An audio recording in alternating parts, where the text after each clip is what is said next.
Hello everyone. Today we are going to revise two lessons because many children have joined late in the 11th standard for them,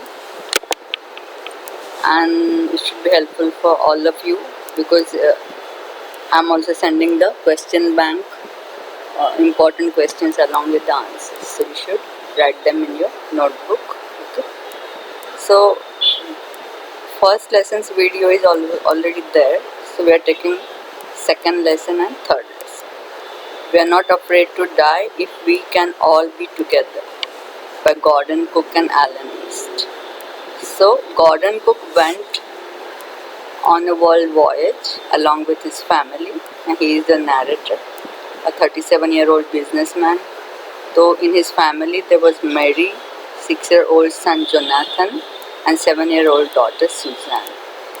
And they got a boat professionally made. Okay, and then they named it Wave Walker. So, the first leg of their journey was safe, and they reached Africa, Cape Town, where they took two crewmen, Larry Vigil, an American, and Huff Ziegler, a Swiss person. Okay, and then they went towards the South Indian Ocean, which was supposed to be very rough. On the second day out of Cape Town, they faced extremely strong winds.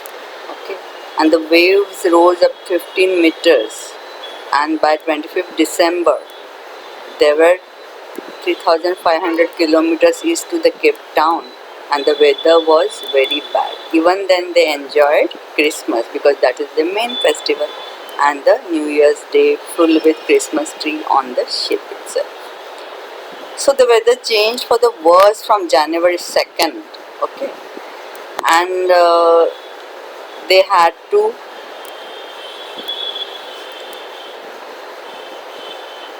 see here it is given.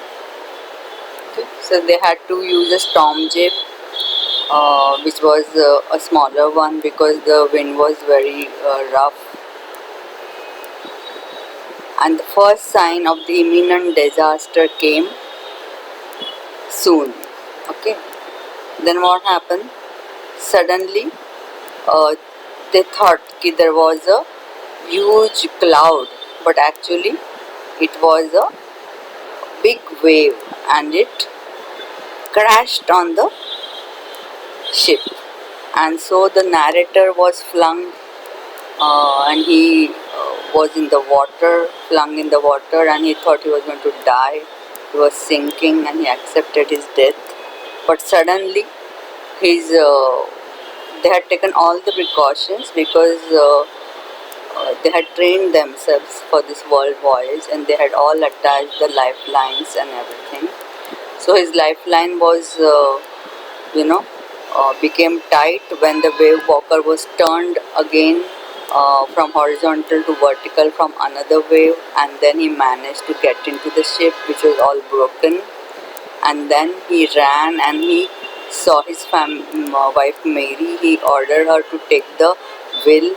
The boat was full of water, and he managed to find some crews, hammer, and a canvas, and he tried to cover the gaping holes. Larry and Vigil were pumping water, and there were debris of whatever they had locked, the things they had opened, and everything was flying in the everything was in the water. So the debris were in the water of food or whatever belongings they had. So these things got clogged in the electric pumps, and they stopped working. Okay, so then what happened? He had to find another electric pump. So he connected it to the outpipe, and then they continued pumping throughout the night. Then when he went to check on the children, he saw that Suzanne's head had swollen alarmingly, and she had a black eye and a deep cut on the arm. Okay, so the condition did not improve only, and they kept on pumping water for 36 hours, and then they had a meal after 36 hours. Okay, that was the first meal in 2 days. But again, by the evening, the things were not improving, the weather was not improving. So the couple, Mary and the author, sat together thinking it was the end, and Wave Walker would not sustain the storm anymore. But then Jonathan came and he talked to his father, and he said he was not afraid to die if they were going to die together. And Suzanne gave them a card which, praised them and wished them luck. So after this, and when Jonathan particularly asked his father if they were going to die, the author was more determined to save them anyhow. So he made some calculations. His compass was not working, so he tried his best, and he did what he had to do, and he made some calculations, and then he decided कि if they would turn 185 degrees, then they would reach the islands uh, that he was thinking were nearby.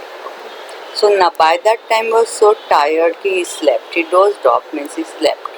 And he was thinking that they should reach the island by 5 p.m. But he woke up at 6, and at that time John and Suzanne were standing near him, and they said he was the best daddy.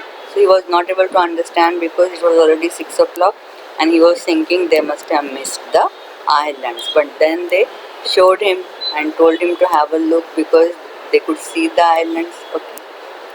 So he saw the outline of the islands of Isle Amsterdam, and the night they anchored offshore. थोड़ा shore से दूर ही उन्होंने ship खड़ा किया, और next day morning they went to the island, and there were 28 people, inhabitants of the island. They all cheered, they helped them. Okay. So after that, narrator thought about Larry and Harvey, and how they have been very helpful in the direst stress, and how Mary had stayed at the wheel, and all the crucial moments and the hours, and how they had made it. And then he thought mainly about the 7-year-old girl who did not make anything about her injuries, and she had to undergo so many operations, you know, because she was actually badly injured. And then he thought about the 6-year-old boy who said he was not afraid to die if they could die together.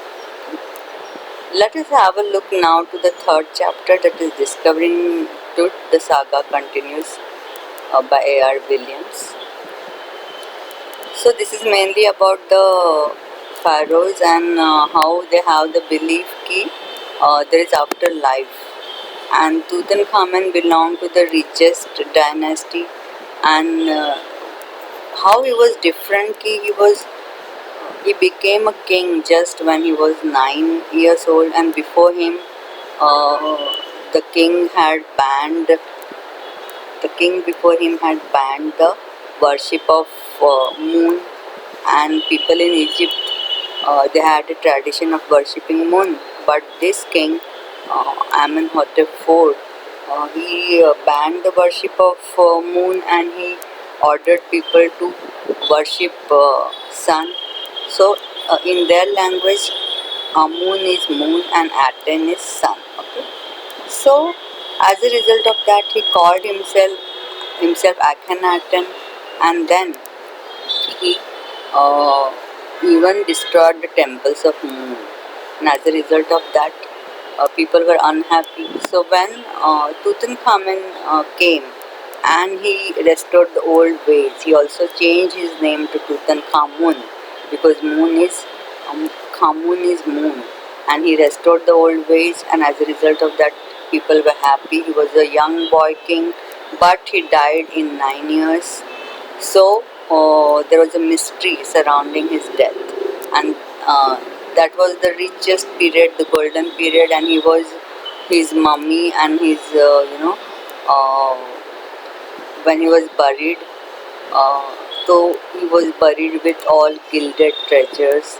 So it was the richest collection, and Carter first time tried to take it out, and Howard Carter's investigation was resented because he found the ritual resins had cemented to Tooth's body, and he put it in the sun, but he could not remove it, and then he had to chisel them away, and as a result of that he broke major part of the mummy, the head and the other joints, and then he padded them and he put them on the sand, layer of sand in a box.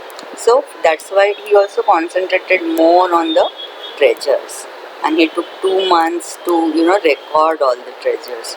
So that's why his investigation was resented. So after that, archaeology changed pretty much, and people started taking more interest in the mummies, and mainly Tutankhamun's life when he was alive and when he, after his death, was royal compared to others, and he was way ahead of other pharaohs because, like we said, he was the boy king, okay, and he was very popular because he restored the ways. But again, he also he was the first mummy to go CT scan. So that is how the lesson starts here. Okay, so he was the first mummy to undergo the CT scan, and there was a belief in Egypt: if the pharaohs were disturbed, then a curse would fall.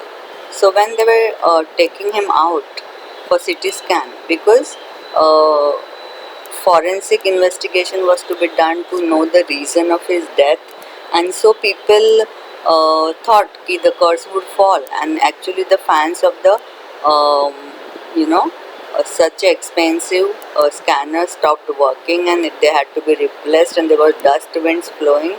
So it was a pretty nature as if echoed ki you should not disturb the pharaoh. So, however, that CT scanning was done. Before that, an anatomy professor had also done a X-ray in 1968, and he had announced that a breastbone and ribs were missing. So, this forensic investigation and the CT scan was done.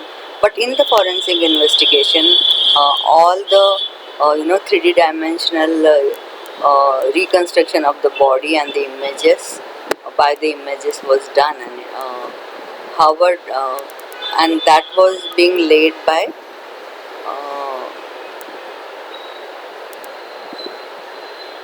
the main person looking for it was Zahi Hawass, and he announced that everything was normal, and Tutankhamun had died a natural death. Nothing was seriously wrong. So they put the mummy back in the place in his pyramid, and after that the wind stopped, everything was quiet, and the Orisis, as if was, that is the god of afterlife, was as if watching the young king. Okay, so we have revised the 2 lessons. I have given you the question bank. Please prepare it. Okay, write it down. Okay, and I will be sending also the question bank for practice of grammar. Yeah, thank you very much. Keep on checking for videos and PDF. Thank you so much.